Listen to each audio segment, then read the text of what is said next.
Assalamualaikum warahmatullahi wabarakatuh. Innal hamdalillah nahmaduhu wa nasta'inuhu wa nastaghfiruh wa na'udzu billahi min shururi anfusina wa min sayyiati a'malina. Man yahdihillahu fala mudilla lahu wa man yudlil fala hadiya lahu.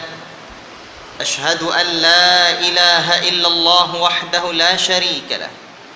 وأشهد أن محمدًا عبده ورسوله يا أيها الذين آمنوا اتقوا الله حق تقاته ولا تموتن إلا وأنتم مسلمون يا أيها الناس اتقوا ربكم الذي خلقكم من نفس واحدة وخلق منها زوجها وبث منهما رجالا كثيرا ونساء واتقوا الله الذي تساءلون به والأرحام إن الله كان عليكم رقيبا يا أيها الذين آمنوا اتقوا الله وقولوا قولا سديدا يصلح لكم أعمالكم ويغفر لكم ذنوبكم ومن يطع الله ورسوله فقد فاز فوزا عظيما أما بعد. Bapak-bapak sekalian yang saya muliakan karena Allah Tabarakar Rahman, besar tak saya sebut gelar, kecil tak saya sebut nama, kena tak hafal, kalau hafal boleh saya sebut. Ummahat sekalian yang dirahmati oleh Allah Subhanahu wa taala, syukur kita kepada Allah Tabarakar Rahman, Allah yang berikan kita nikmat. Nikmat Allah belum kita lahir ke alam dunia yang fana ini, sudah kita nikmati banyak nikmat Allah Subhanahu wa taala. Sejak mulai kita dalam rahim bunda kita tercinta, semoga Allah Ta'ala ampuni ayah dan ibu kita. Sejak kita dalam rahim ibunda kita tercinta, rahmat dan nikmat Allah Subhanahu wa Ta'ala sudah kita rasakan. Banyak nikmat Allah Subhanahu wa Ta'ala, sehingga Allah katakan wa in ta'uddu ni'matallah la tuhsuha. Sekiranya kalian hitung-hitung nikmat Allah, takkan pernah bisa kalian hitungnya. Sepakat, Pak? Begini saja, coba tengok alis mata kita, indah dipandang, tetapi pernahkah kita merasakan bahwa alis mata ini sebuah nikmat Allah yang tak pernah kita bisa menghitungnya? Bapak-bapak tahu tak berapa jumlah alis matanya? Sesayang-sayang suami pada istrinya, istri pada suaminya, tak pernah tahu kita berapa jumlah alis suami. Ibu-ibu jawab belakang. Betul, Ustaz? Bapak-bapak tahu tak?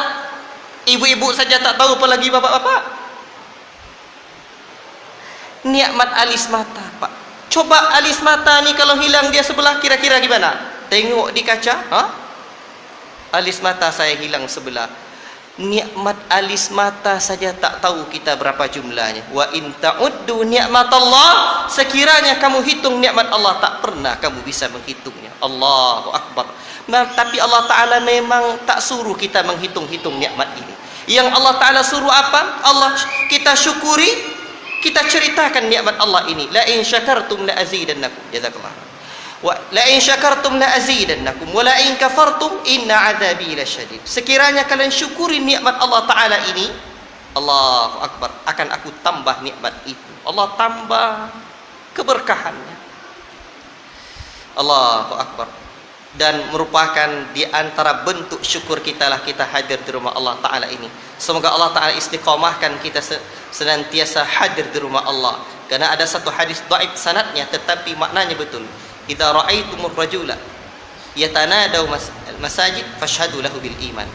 Atau kama qala, apabila kamu melihat ada orang-orang yang berulang-ulang ke masjid, saksikan dia beriman. Sanadnya tak betul sampai Rasul, tapi maknanya, kandungannya betul. Wallahu ta'ala a'lam bissawab. Dan Allah Ta'ala suruh kita untuk menceritakan nikmat ini sebagai wujud rasa syukur, bukan untuk sombong. Fa amma bi ni'mati rabbika fahaddits. Adapun nikmat Rabbmu, ceritakan, bukan pula untuk nak sombong. Allahu Akbar. Salawat dan salam kepada Rasul sallallahu alaihi wasallam. Rasulullah yang telah berkorban harta, jiwa, raganya untuk tegakkan la ilaha illallah sampai ke penjuru alam, sehingga sampailah la ilaha illallah ke bumi Taluk Kuantan. Allahu Akbar. Jangan kira sampainya la ilaha illallah kepada kita hanya semudah membalik telapak tangan. La wallah, penuh pengorbanan, penuh perjuangan, bersimbah darah dengan tetesan darah dan tak kenal tetesan air mata. Kalaupun ada tetesan air mata, hanyalah tetesan air mata iman yang penuh dengan kepasrahan dan ketawakalan kepada Allah Subhanahu wa taala, dari anak-anak yatim yang telah kehilangan ayahnya menjadi seorang syahid, dari ibu-ibu yang telah kehilangan suaminya di medan perang. Allahu akbar. Semoga Allah taala berikan kepahaman kepada kita, berikan rasa syukur kita kepada kita di dalam hati kita untuk tahu berterima kasih kepada mereka para sahabat, sehingga kita memuliakan para sahabat, sehingga kita mencintai para sahabat, sehingga kita mencintai Rasulullah sallallahu alaihi wasallam. Para sahabat Nabi berjuang habiskan harta mereka, sampai Khadijatul Kubra berjuang untuk habiskan hartanya untuk tegaknya agama Allah Subhanahu wa taala. Mereka para sahabat takkan pernah biarkan Nabi tertusuk oleh jarum oleh duri, sementara mereka duduk bersantai di rumahnya. Musuh menganiaya Nabi dan mereka bersantai. La wallah, mereka berjuang angkat senjata melawan musuh yang nyata di medan perang. Allahu akbar. Sehingga sampailah la ilaha illallah kepada kita. Hari ini dengan mudah kita bisa salat. Dulu Abdullah bin Mas'ud radhiyallahu taala anhu, ketika kecilnya orang-orang dia awal-awal masuk Islam, orang-orang belum berani membacakan Al-Quran di dekat Ka'bah, di Masjid kota Mekah. Bincang-bincanglah para sahabat, di antara kita belum ada yang membacakan Al-Quran di dekat Ka'bah secara terang-terangan. Berkatalah Abdullah bin Mas'ud kecil ketika itu, saya akan bacakan. Para sahabat teguh, karena sahabat-sahabat yang lain yang masuk Islam punya dekingan, punya paman, punya keluarga. Kalau ada orang-orang kafir ingin menganiayanya, ada pamannya, ada dekingannya, ada orang-orang besar. Abdullah bin Mas'ud tidak.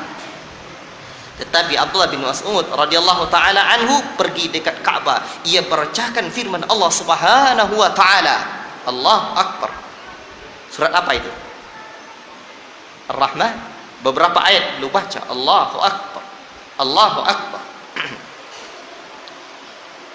Apa hasilnya? Ketika dia membacakan ini, abu-abu musyrik, bukan abu dapur, abu-abu musyrik datang melemparinya, datang menganiayanya. La ilaha illallah. Akhirnya ia berlumuran darah. Sakit yang ia derita. Tetapi ketika ia pulang, sahabat-sahabat senior berkata, inilah yang kami khawatirkan dari engkau wahai Ibnu Mas'ud, wahai Abdullah ibn Mas'ud. Apa katanya Pak? Tidak pernah saya merasakan kegembiraan melebihi kegembiraan hari ini. Allahu akbar. Allahu akbar. Ia gembira membacakan Al-Quran di dekat Ka'bah, dilempari dengan senjata, dianiaya dengan senjata, dia bahagia. Allahu akbar. Tapi terukir sudah namanya, harum. Allahu akbar. Orang yang pertama membacakan Al-Quran dekat Ka'bah secara terang-terangan. Ketika dia membacakan Al-Quran dilempar. Hari ini ada enggak kalau kita baca Quran lalu orang melempari kita? Ada tidak? Anak-anak kita baca Al-Quran lantas dilempar, ada enggak?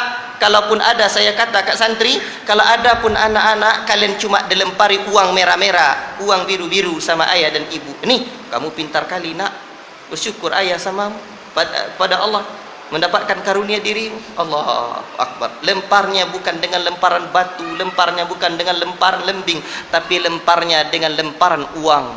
Allahu akbar. Tapi berani tidak anak-anak kita baca Quran? La ilaha illallah. Di hadapan saya ada sebuah kutaib, buku kecil yang berjudul Al-Arba'una Al-Quraniyah fi fadlin wa adabi hamilil Quran. 40 hadis tentang Al-Quran, menjelaskan tentang keutamaan dan adab-adab orang-orang yang menghafal, orang-orang yang mempelajari Al-Quran.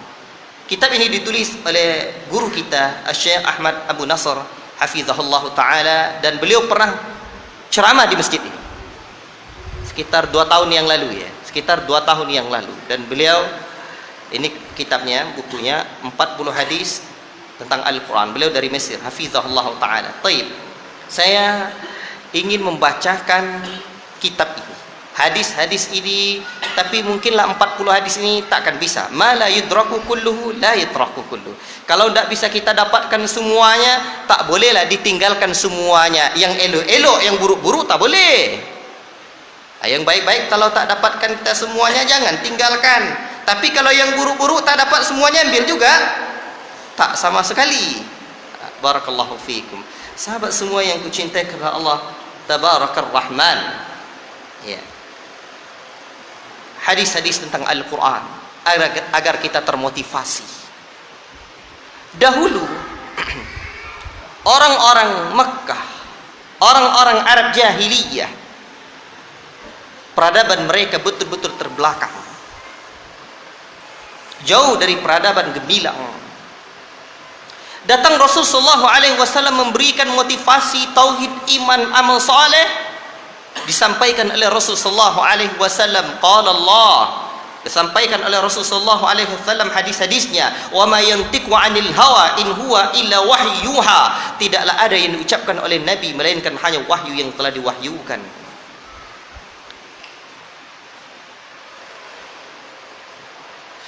Rasul telah tiada, Al-Quran masih bisa kita baca, dan Al-Quran akan senantiasa terpelihara hingga akhir zaman. Inna nahnu nadzalna dzikra wa inna lahu lahafizun. Sesungguhnya kami yang menurunkan zikra, dan kami pula yang akan memeliharanya. Para ulama muhakkik menyebutkan, seperti Al-Imam Ibn Hazm rahimahullah ta'ala dan yang lainnya, makna zikra adalah Al-Quran dan hadis. Al-Quran terpelihara, hadis juga terpelihara, karena tidak ada yang diucapkan oleh Nabi melainkan wahyu yang telah diwahyukan. Tidaklah seseorang memalsukan hadis di negeri timur, sungguh ulama, kalau tak ada di negeri lain kecuali di negeri barat, sungguh ulama kita akan mengetahui kepalsuan hadis tersebut. Sahabatku yang kucintai karena Allah Tabarakar Rahman, Rasul SAW memotivasi kita, dan Quran serta hadis ini tidak akan pernah basi. Artinya, motivasi apa lagi yang paling indah daripada motivasi Rasulullah? Motivasi apa lagi yang lebih tinggi daripada motivasi Al-Quran dan motivasi hadis?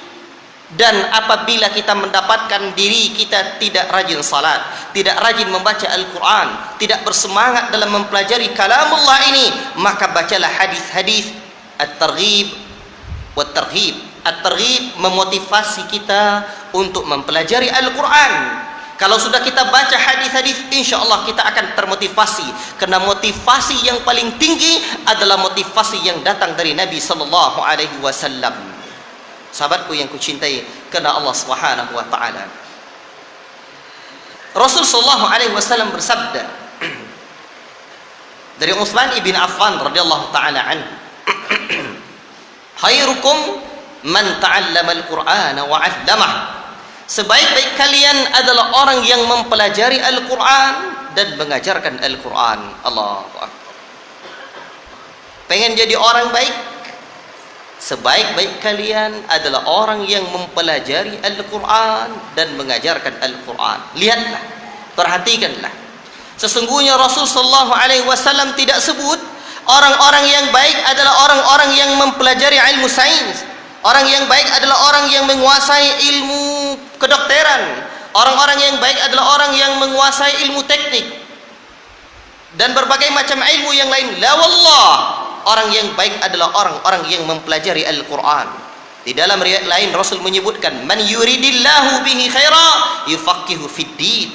Barang siapa yang dikehendaki oleh Allah Tabarakar Rahman baik, maka Allah berikan kepahaman dalam agama ini. Ada sebuah hadis yang dhaif sanadnya, tapi maknanya betul. Barang siapa yang dikehendaki Allah tidak baik, Allah tak beri kepahaman dalam agama. Dan sumber ilmu agama, qala Allah, qala Rasul. Ucapan Allah, ucapan Rasul. Makanya Rasul setiap kali ceramah, ya, sebagaimana terangkan oleh para ulama dalam riwayat yang sahih, Di antaranya Ibnu Majah atau dan yang lainnya, fa inna asdaqal hadis kitabullah. Rasul pun menyebutkan sebaik-baik ucapan adalah kitabullah. Allahu akbar. Sebaik-baik ucapan adalah kitabullah. Sahabat-sahabatku yang kucintai karena Allah Subhanahu wa taala. Pengen jadi orang baik, belajar Al-Qur'an. Mempelajari Al-Qur'an adalah keinginan kita mempelajari Al-Quran adalah tanda-tanda kebaikan yang Allah Ta'ala inginkan dalam diri kita. Manakala hati kita condong kepada yang lain, mempelajari ilmu dunia, wallahi ingat, Allah tak pernah pandang mulia dunia ini. Allah Ta'ala ciptakan dunia ini, tapi Allah tak pernah pandang mulia dunia ini. Allah hanya sebutkan, wa mal hayatud dunya illa mata'ul ghurur. Tiadalah kehidupan dunia melainkan hanya kehidupan yang menipu. Tetapi dunia ni beginilah Pak. Dunia ni, inna dunya aqallu minal qalil wa ashiquha adallu minadh dhalil. Seorang penyair pernah menyebutkan, orang dunia ini sedikit dari yang sedikit, dapat pengen banyak lagi, dah dapat 10 pengen 15, dapat 15 pengen 20, dapat 20 pengen 25. Demikianlah dunia. Wa ashiquha, dan orang-orang yang asik dengan dunia maka lebih hinalah daripada yang hina. La ilaha illallah. Pak, bukankah dunia ini dari Allah, Ustaz? Bukan semua dari, walillahil matsalul a'la. Bukan semua dari kita, Pak, kita pandang mulia, Pak. Bukan semua dari kita pandang mulia. Ya, kotoran kita, pernah enggak kita muliakan kotoran kita? Tak pernah. Wih, kotoran saya, Masya Allah, ini harganya mahal. Idiot betul orang begitu. Pak, Allah tak punya kotoran, tapi Allah ciptakan dunia ini. Allah bukan pandang mulia dunia ini. Dunia ini Allah Ta'ala ciptakan untuk menguji anak manusia. Hidup di alam dunia ini, Allah Ta'ala alladzi khalaqal mauta wal hayata liyabluwakum ayyukum ahsanu amala. Allah ciptakan mati dan hidup untuk menguji di antara kita siapa yang lebih baik amalnya. Allahu akbar. Sahabatku yang kucintai karena Allah Tabarakar Rahman, dunia ini kita ambil hanya ada 3, Pak. Yang pertama, kita ambil dunia ini dan akan mendapatkan kemuliaan, akan memberikan keselamatan bagi kita dari dunia yang kita ambil itu untuk kita gunakan untuk berpahala, untuk kita gunakan untuk sesuatu yang meraih pahala di sisi Allah Subhanahu wa taala. Kita ambil, kita punya harta, kita berikan, kita infakkan kepada penghafal Al-Qur'an, kepada rumah-rumah Allah yang mengkaji Al-Qur'an, pesantren-pesantren yang mengajarkan Al-Qur'an. Kita ambil dunia yang kedua, dan dunia yang kita ambil itu menyengsarakan orang-orang yang menggunakan dunia untuk perkara-perkara yang haram. Yang ketiga, orang-orang ambil dunia dari perkara-perkara yang mubah, boleh-boleh saja, tetapi ketahuilah yang ketiga ini akan membuat panjang dan lamanya hisab di hari akhirat kelak. Mubah-mubah tu boleh, Pak, tapi yang mubah ni akan membuat panjang hisab di hari akhirat kelak. Aku cinta karena Allah. Khairukum man ta'allama al-Qur'ana wa 'allama. Sebaik-baik kalian adalah orang yang mempelajari Al-Qur'an dan mengajarkannya. Mempelajari Al-Qur'an, niatkanlah juga untuk mengajarkannya. Karena ketika kita mati nanti tidak ada akan bisa beramal lagi. Idza matal insan inqata'a 'amalu illa min thalathin. Apabila mati seorang anak manusia, terputus sekalian amalnya kecuali 3 perkara. Yang pertama, sedekatin jariyah, sedekah jariyah yang terus mengalir pahalanya. Sedekah jariyah, Pak. Kalau sedekah jariyah tak usah terima, itu sesak napas kita dibuatnya. Sedekah jariyah. Tapi ini sedekah jariyah yang terus mengalir pahalanya. Itu artinya bahasa Arab nih. Yang kedua, ilmun yuntafa'u bihi, ilmu yang dimanfaatkan orang. Saya ustaz tak pandai mengajarkan apa-apa, sekolah tidak belajar agama, tidak. Karena ayah saya juga dulu tak sekolah, juga tak belajar agama. Saya pernah mendengarkan rekaman salah seorang syekh dalam mensyarah Thalathatul Usul. Di bagian awalnya dia mengatakan, ya, tidakkah kita pandai membaca suratul Fatihah? Surah Al-Fatihah tak pandai? ajarkan anak kita surah Al-Fatihah. Jangan orang lain yang membuat dia pandai membaca surah Al-Fatihah. Besok salat dia 17 rakaat sehari semalam, kita ayahnya akan mendapatkan, ayahnya, bundanya akan mendapatkan pahala bacaan Al-Fatihah yang dibaca anak kita. Kita mati, cucu kita ada, anak kita ajarkan cucu kita, dia, ayahnya juga, kakeknya juga akan dapatkan pahala. Allahu Akbar.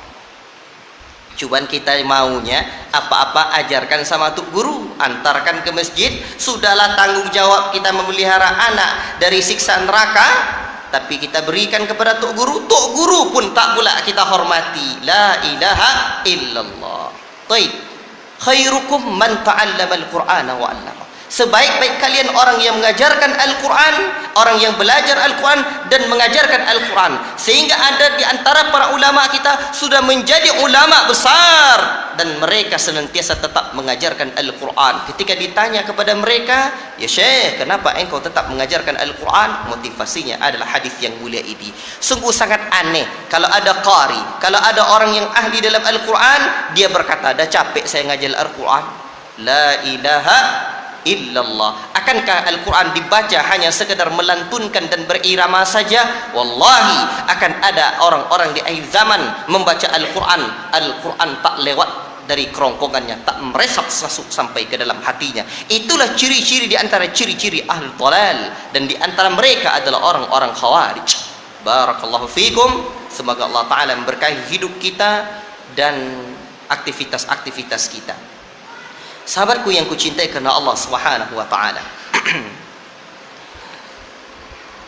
Hadis yang kedua dari kitab ini. Ada sebuah perumpamaan orang yang beriman yang Rasul sebutkan di dalam hadis yang mulia ini.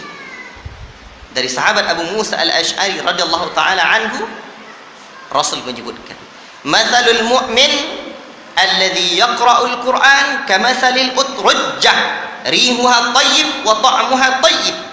Perumpamaan orang-orang mukmin yang membaca Al-Quran, yang suka baca Al-Quran, seperti utrujjah, rihuha tayyib wa ta'muha tayyib. Bagaikan utrujjah, aromanya wangi dan rasanya juga enak, lezat. Utrujjah ini apa? Utrujjah ini adalah sejenis buah seperti jeruk. Samaratun thayyibat, ya, ini buahnya elok dia. Dia seperti burtuqaliyah, seperti jeruk. Jeruk kan dia aromanya wangi, rasanya juga manis.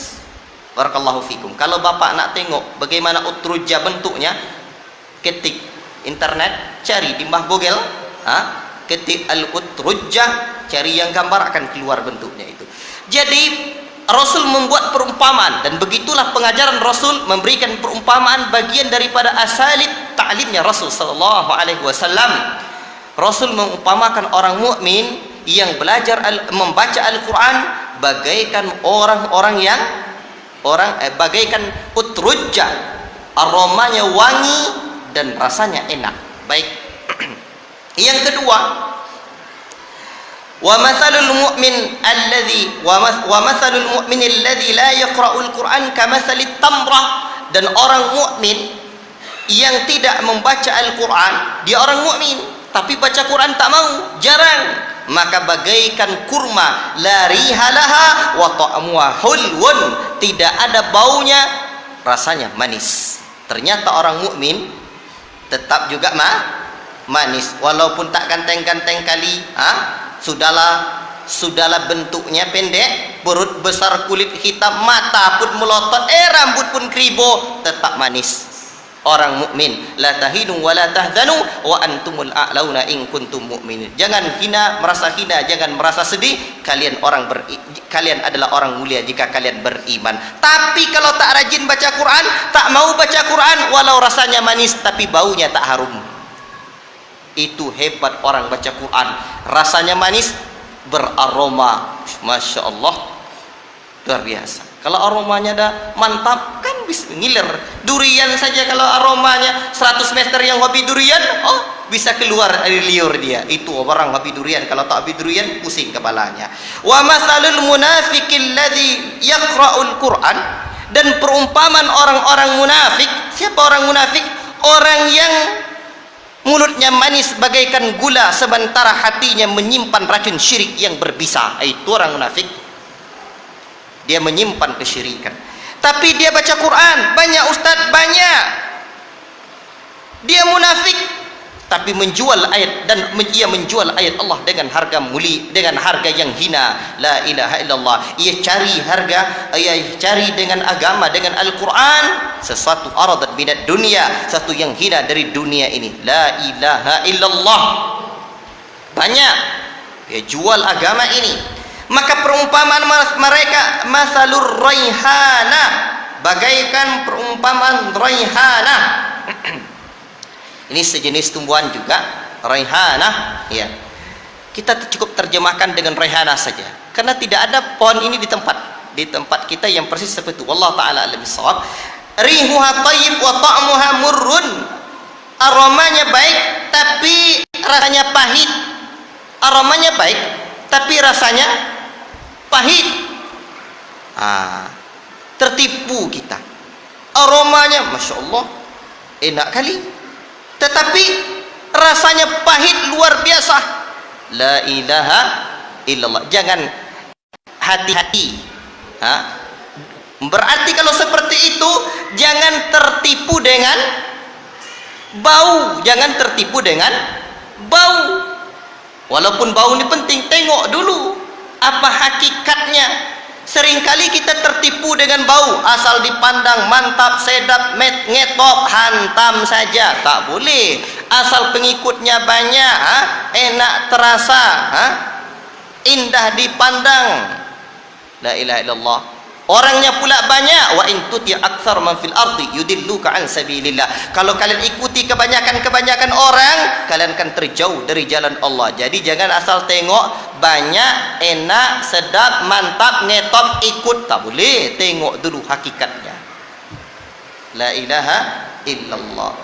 Wa mathalul munafiqil alladzi la yaqra'ul Qur'an, dan perumpamaan orang munafik yang tidak membaca Quran. Oh, ternyata ada orang munafik tak baca Quran juga. Kamatsalil hanzalah, dia bagaikan hanzalah, laisa laha rihun wa ta'muha murrun, di mana aromanya tak ada, rasanya pula pahit. Sudahlah aroma tak ada, pahit pula. La ilaha illallah.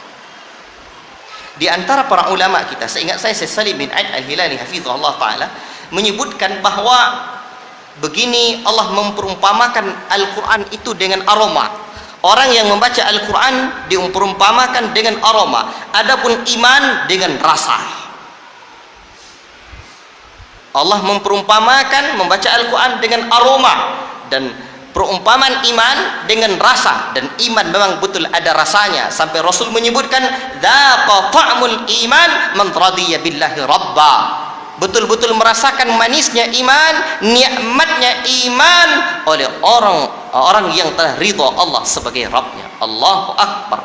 Maka hati-hati, sesiapapun yang membaca Al-Quran, sesiapapun yang membaca Al-Quran tapi iman tidak ada di dadanya, tirulah manhaj nubuwah, bagaimana Nabi sallallahu alaihi wasallam mengajarkan Al-Quran kepada para sahabatnya, di mana Jundub bin Abdillah radhiyallahu taala anhu pernah menceritakan metode Nabi sallallahu alaihi wasallam dalam mengajarkan Al-Quran. Kunna ma'an Nabi sallallahu alaihi wasallam wa nahnu fityanun hazawira ta'allamna al-iman qabla an nata'allama Al-Quran. Allahu Akbar. Dulu kami bersama Nabi sallallahu alaihi wasallam, kami belajar iman sebelum kami belajar Al-Quran. Allahu Akbar. Belajar apa dulu? Iman sebelum belajar Al-Quran. Manakala kami belajar Al-Quran, fazdadna bihi imana, bertambah iman kami. Iman dah masuk, belajar Al-Quran bertambah iman. Kalau iman belum masuk, belajar Al-Quran jadi sombong. Kan ada hadisnya, Ustaz, khairukum man ta'allama al-Quran wa 'allama. Sebaik-baik kamu orang pelajari Quran dan mengajarkan. Saya berarti orang dah baik nih, belajar Quran dah jago tahsin, oh dah mantap bacaan saya yang layak jadi imam. Saya dah ngajarkan Quran, oh seakan-akan dia semuanya. La ilaha illallah, iman tak masuk. Al-ilmu salasatu ashbar, kata al-Imam Sya'bi. Iman, ilmu itu ada tingkat-tingkatan. Man dakhala syibral awal takabbar, siapa masuk tingkatan pertama sombong, begitulah tong kosong nyaring bunyinya. Wa man dakhala syibral tsani tawadha, siapa masuk tingkatan kedua dia akan rendah hati, bagaikan ilmu padi semakin tua semakin berisi semakin merunduk. Wa man dakhala syibral tsalits alima annahu la ya'lamu syai'a, siapa yang masuk tingkatan ketiga ia baru mengerti bahwa dirinya tidak tahu apa-apa. Allah.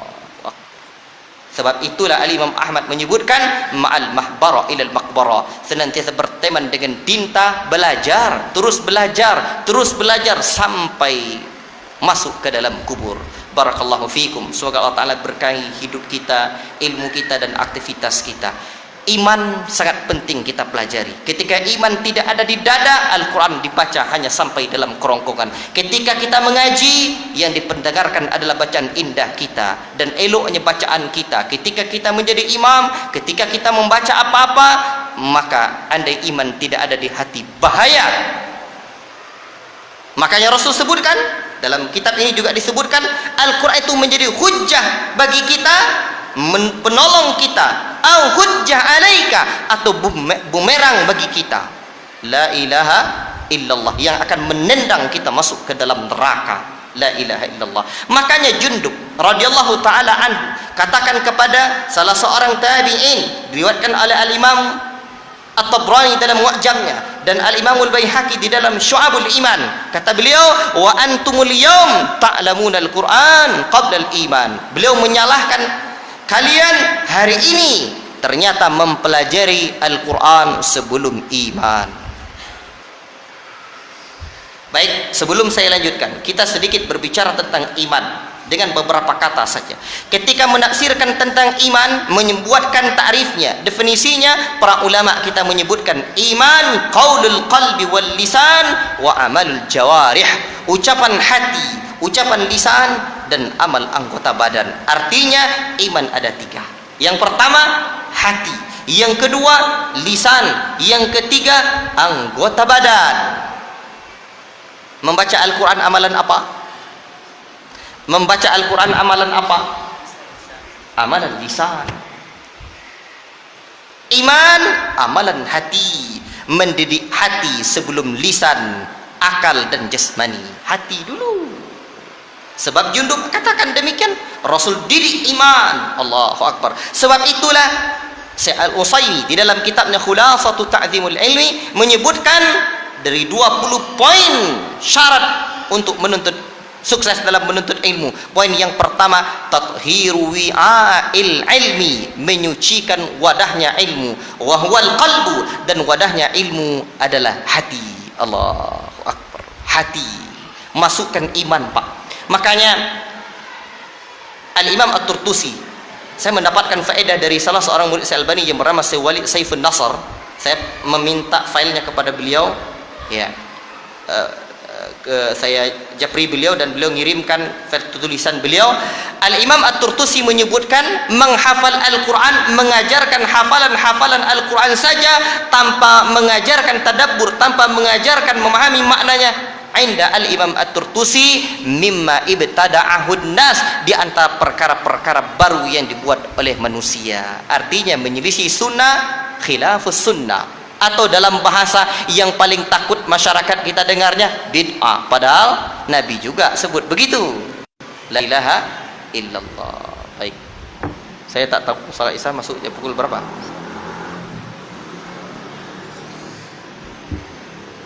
Berapa menit lagi? Alhamdulillah. InsyaAllah kita lanjutkan. Demikianlah Al-Quran untuk kita pelajari, Pak. Pelajaran besar bagi kita, iman.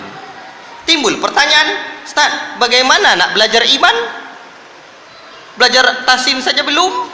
Masya Allah. Belajar tasin iya juga, belajar iman iya juga. Iman, Masya Allah. Iman nih banyak didapatkan dengan mempelajari kisah-kisah Al-Quran itu dahsyat Pak. Baca terjemahan Al-Quran, Allahu Akbar, memberikan pengaruh yang luar biasa. Dalam Al-Quran ada dua iman yang senantiasa Allah gandengkan. Yang pertama iman dengan Allah, yang kedua iman dengan hari akhir. Yu'minuna billahi wal yaumil akhir, itu banyak dalam Al-Quran dan dalam hadis Nabi sallallahu alaihi wasallam. Ada apa kira-kira? Iman itu Pak, lebih dari 70 cabang. Sampai Al-Imamul Baihaqi mengumpulkan 76 ya, 76 cabang iman. Seingat saya demikian. Dalam kitabnya Syu'abul Iman. 77 cabang iman. Ya, Allahu Akbar. Rukun iman ada 6. Sejak iman pada Allah sampai beriman kepada qada dan qadar Allah. Dan ada 2 asas yang betul-betul ditanamkan oleh Rasulullah SAW ke dada-dada para sahabatnya. Pertama, iman kepada Allah. Yang kedua, iman dengan hari akhirat. Allahu Akbar. Iman kepada Allah dan iman kepada hari akhirat. Kedua ini Pak, semakin dalam kita mengkaji tentang nama dan sifat Allah, semakin membuat kita cinta kepada Allah dan rindu dengan hari akhirat. Semakin kita mempelajari perjalanan negeri akhirat, semakin kita rindu ingin berjumpa dengan Allah. Allahu Akbar. Dan tidak akan pernah berjumpa orang beriman dengan Allah di dunia kecuali setelah ia mati, dan tepatnya di hari akhirat kelak. Maka orang-orang beriman rindu untuk mendapati kematiannya. Allahu Akbar. Atau orang beriman takkan pernah hingga penyakit al-wahan, cinta dunia dan takut mati. Allahu Akbar. Sahabatku yang kucintai karena Allah, hadis yang ketiga dari kitab ini. Ada sebuah hadis indah dari Abdullah bin Mas'ud radhiyallahu taala anhu tentang keutamaan membaca huruf-huruf Al-Quran. Karena Al-Quran berbeda dengan hadis. Al-Quran ya, lafaznya dari Allah, ya, kandungannya juga dari Allah. Ya. Adapun hadis, ya, lafaznya dari Nabi sallallahu alaihi wasallam, tapi terpelihara, maksum, yang tentang agama ini yang diucapkan Nabi adalah wahyu yang diwahyukan. Dan perbedaannya juga dengan hadis, Al-Quran setiap hurufnya berpahala besar, berbeda dengan hadis secara umum pahalanya. Di mana Rasul menyebutkan man qara'a harfan min kitabillah falahu bihi hasanatun wal hasanatu bi asyri amsalha la aqulu alif lam mim harfun walakin alifun harfun wa lamun harfun wa mimun harf. Semua hadis-hadis ini adalah hadis yang sahih. Hadis yang pertama tadi riwayat Bukhari, kemudian yang kedua juga riwayat Bukhari, dan yang ketiga ini riwayat Al-Imam At-Tirmidzi rahimahullahu taala, dan juga para ulama yang lain. Barang siapa yang membaca Al-Quran satu huruf, maka ia mendapatkan 10 kebaikan. Dan 10 kebaikan ini Allah Ta'ala lipat gandakan. Allahu Akbar. Ia mendapatkan 1 kebaikan. Saya ulangi. Barang siapa yang membaca Al-Quran satu huruf, dia mendapatkan hasanatun, 1 kebaikan. Wal hasanatu bi asyri amthaliha. Dan 1 kebaikan ini Allah lipat gandakan menjadi 10. Rasul uraikan, jelaskan. Saya tidak katakan satu huruf itu alif lam mim, tidak. Tetapi alif 1 huruf, lam 1 huruf, mim 1 huruf. Dalam alif lam mim dapat 30 pahala, 30 kebaikan. Allahu Akbar. Allahu Akbar. Bismillahirrahmanirrahim. Alhamdulillahirabbil alamin. Tak tahu kita lagi. Kalau tak dihitung-hitung tak tahu kita berapa jumlahnya. Dan berapa banyak itu, 1 halaman.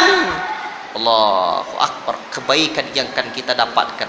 Maka jangan enggan untuk membaca Al-Quran. Allahu Akbar. Kemudian keutamaan nih, saya dengar di sini nak buat belajar tahsin. Tahsin itu bahasa para ulamanya tajwidul Quran. Belajar membaca Quran dengan tajwid. Karena Allah kata warattilil Qur'ana tartila. Bacalah Al-Quran dengan tartil. Makna tartil adalah membaca Al-Quran mujawwadah dengan cara bertajwid. Bahasa sekarang populer dengan tahsin. Sebenarnya di kalangan para ulama dikenal dengan nama tajwid. Jadi belajar tajwid lah itu. Kalau dulu bapak-bapak pernah belajar ilmu tajwid, ada buku-buku dijual belajar ilmu tajwid, nun bertemu ba, apa hukumnya? Itu dia. Cuma ilmu Al-Quran ini sekarang banyak cuma di tulisan, hilang di lisan. Riwayat Al-Quran kita terima dengan lisan dan tulisan. Cara baca di buku-buku, mana pandai ngomong. Makanya Syekh Abdul Karim Al-Jazairi itu menyebutkan, ketika ditanya, ada orang bertanya sama saya, apa buku tajwid paling bagus Ustaz untuk dipelajari? Kata Syekh Abdul Karim Al-Jazairi, guru. Sebab Al-Quran ini diterima dari lisan ke lisan. Bagaimana baca Alif Lam Mim, bagaimana baca Alhamdulillahi Rabbil Alamin. Itulah diterima dari Nabi sampai kepada sahabat, sampai kepada tabi'in, tabi'ut tabi'in, sampai pula bacaan itu kepada kita terpelihara. Allahu Akbar. Makanya orang yang mahir membaca Al-Quran, Rasul sebut begini dari Aisyah radhiyallahu anha, qalat, ia berkata, al-mahiru, berkata Rasul sallallahu alaihi wasallam, al-mahiru bil Quran ma'as safratil kiramil barara walladhi yaqra'ul Quran wa yatata'ta'u fihi wa huwa alaihi syaqqun lahu ajran. Orang yang mahir membaca Al-Quran, maka kedudukannya di akhirat bersama para malaikat al-bararah yang baik-baik. Adapun orang-orang yang membaca Al-Quran dengan terbata-bata dan dia sulit dalam membacanya, mendapatkan 2 pahala. Akan dapat pahala juga. Ustaz, biarlah saya tak belajar. Pak, dia disebutkan wa huwa alaihi syaqqud, dia sulit untuk membacanya. Kenapa baru belajar? Bukan tidak nak belajar, karena talabul ilmi faridatun, menuntut ilmu itu faridah ala muslim. Faridah ini berkesinambungan bagi setiap muslim. Kewajiban kita terhadap Al-Quran, mengimani Al-Quran, mempelajari Al-Quran, membaca Al-Quran, mengamalkan Al-Quran, mentadabburi Al-Quran, menebarkan nilai-nilai Al-Quran. 6 tu, catatlah tu. Barakallahu fikum. Para sahabat sekalian yang kucintai karena Allah Subhanahu wa taala. Jadi kita mempelajarinya. Kalau kita tidak mau mempelajarinya, la ilaha illallah. Zaman ini zaman tak ada cerita, oh saya tak ada guru yang mengajarkan saya. Tidak. Itulah sebabnya orang-orang kufar, orang-orang yang betul-betul lari dari Allah taala itu, dia nanti di hari akhirat kelak diazab. Maka malaikat mengatakan, la daraita wa la talait, kamu ni tak mau belajar, tak mau membaca. La ilaha illallah. Makanya di antara orang-orang yang menjadi bisa agamanya rusak adalah al-i'rad. Kufrul i'rad ini berpaling dari agama kita. Tak mau dengar, ma kunna nasma'u au na'kilu ma kunna fi ashabis sa'ir. Tak mau dengar, tak mau fikir, tak mau belajar lah tu. Karena belajar ni butuh pikiran. Barakallahu fikum. Jadi kalau dah mahir kita baca Al-Quran bersama para malaikat yang mulia-mulia. Tapi kalau masih terbata-bata, tak apa, jangan takut, terus asal belajar saja. Dia akan juga mendapatkan ajran, 2 pahala. Apa sebab 2 pahala? Pertama, 1 pahala bacanya, kedua pahala karena syakkun alaihinya, susah dia baca juga. Sudahlah susah dia nak baca, dia baca juga. Itu dapat 2 pahala. Allahu Akbar. Ahlul Quran, orang ahli dalam Al-Quran. Abdullah bin Umar mengatakan, Rasul menyebutkan, yuqalu li sahibil Quran iqra wartaqi warattil kama kunta turattilu fid dunya fa inna manzilaka inda akhir ayatin taqra'uha. Sahabatku yang kucintai karena Allah Subhanahu wa taala, fa inna manzilataka. Teman yang edit ini nanti tolong ingatkan. Ini tinggal tanya di dalam yang diedit ini. Baik. Rasul mengatakan, baik, ini yang terakhir, Pak. Dikatakan nanti kepada ahlul Quran, sahibul Quran, bukan sahibul Quran ini. Ketika menjelaskan, Syekh ini menyebutkan dan juga para ulama lain yang disebut dengan sahibul Quran, orang yang mempelajari Quran dan mengamalkan Al-Quran. Walaupun dia hafiz Quran tapi tak mengamalkan Quran, itu bahaya juga lah tu. Bahaya juga. Makanya Al-Imam Turtusi menyebutkan bahaya ni. Syekh Walid Saifun Nasr menyebutkan ni bahaya. Sampai pernah saya jumpai, Pak, saya dalam safari dakwah jumpa sebuah sekolah, di antara pengurus yayasannya bilang, Ustaz, dia mengadu bahwa salah satu hafiz Quran di sekolahnya ternyata mencuri. La ilaha illallah. Itu apa akibatnya? Karena tidak belajar iman, Quran dah hafal. Nah, itu bahayanya. Baik, makanya yang seperti ini bukan sahibul Quran. Yang sahibul Quran mempelajari Quran, mengamalkan Al-Quran. Dikatakan nanti kepada orang yang seperti ini, Iqra wartaki, baca Quran ni olehmu, naiklah tingkatmu di sorga ni. Warattil kama kunta turattilu fid dunya, bacalah Al-Quran secara tertil sebagaimana dulu ketika dunia engkau tertilkan Al-Quran. Fa inna manzilataka inda akhiri ayatin taqra'uha, sesungguhnya kedudukanmu di sisi Allah adalah di akhir ayat yang engkau baca. Barakallahu fina. Bayangkan Pak, penutup, ketika di hari akhirat kelak seluruh manusia berkumpul, orang-orang mulia berkumpul di dalam sorga yang penuh dengan kenikmatan, maka ketika itu kita dipanggil. Bayangkan pula semuanya sekira orang-orang mulia dari penduduk bumi, dari orang-orang mulia di bumi ini berkumpul. Lalu raja presiden berkata, si fulan dipersilahkan naik panggung. Betapa senang hati, Masya Allah. Demikianlah Al-Quran akan diangkat derajatnya kelak. Silahkan naik kamu, diangkat derajatnya. Bacalah ayat Allah subhanahu wa ta'ala. Allahu Akbar, Allahu Akbar. Ia pun membaca ayat Allah subhanahu wa ta'ala dengan senang hati. Allahu Akbar, Allahu Akbar. Inilah di antara kemuliaan-kemuliaan Al-Quran. Banyak lagi di dalam kitab ini Pak. Belum lagi anak kalau sampai menjadi hafiz Al-Quran, maka nanti akan memberikan hadiah terindah buat ayahnya. Ia diberikan topi mahkota raja, dan ayahnya akan diberikan jubah kebesaran, pakaian indah yang tidak pernah ada di dunia. Ayahnya berkata, ada apa kira gerangan? Inilah sebab engkau menyuruh anakmu menghafal Al-Quran, mempelajari Al-Quran, menghafal Al-Quran. Hadiah terindah seorang anak penghafal Al-Quran buat ayah dan bundanya. Allahu Akbar. Barakallahu fikum. Mari Pak, semangat kita belajar Al-Quran.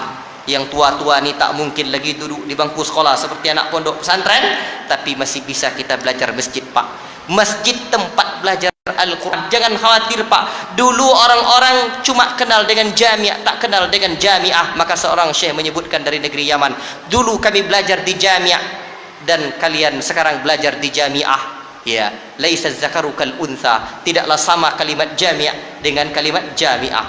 Ya, susah saya nak terjemahkannya. Waktu dah sikit. Ya, tidak sama. Kalimat jamiah adalah muzakkar, jamiah adalah muannas. Allahu Akbar. Keberkahan duduk di rumah Allah Ta'ala ini besar Pak. Belajar Al-Quran. Al-Quran di sini Rasul tak tinggalkan emas, permata, perak dan perhiasan, jabatan dan jabatan. Rasul tinggalkan ilmu, dan ilmu itu ada di masjid. Rasul ajarkan umat juga di masjid. Mari semangat kita belajar Al-Quran di masjid Pak. Innama ya'muru masajidallah man amana billahi wal yawmil akhir. Hanya saja orang-orang yang memakmurkan rumah Allah, orang yang beriman dengan Allah dan beriman dengan hari akhir. Memakmurkan rumah Allah bukan hanya dengan sekedar salat berjamaah, tapi dengan mempelajari Al-Quran. Salat bacaan tak betul, apa pula bagaimana kira gerangan di sisi Allah Tabarakar Rahman. Wallahu ta'ala alam bissawab. Karena keterbatasan singkatnya waktu dan keterbatasan ilmu saya, maka kita cukupkan sampai di sini. Mudah-mudahan bisa berjumpa lain kesempatan dalam bimbingan para ulama. Wallahu ta'ala a'lam bissawab. Wa sallallahu wasallam ala nabiyyina Muhammad wa ala alihi wa sahbihi ajma'in. Wassalamu alaikum warahmatullahi wabarakatuh.